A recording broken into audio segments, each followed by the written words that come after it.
What? Hi, hon. I follow you on Instagram, and I found your number, and I just want you to deliver me some toilet paper. It's a pandemic, and I don't got no toilet paper. Do that for me, okay, hon? No. What the fuck do you want me to do? You sound really cranky, hon. Did you just wake up?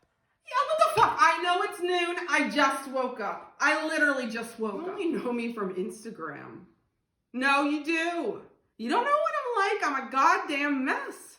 All my clothes are in the wash. I have nothing to wear. You want me to goddamn pick you up some goddamn toilet paper? Fucking get a bidet. What the fuck? All right. Bye.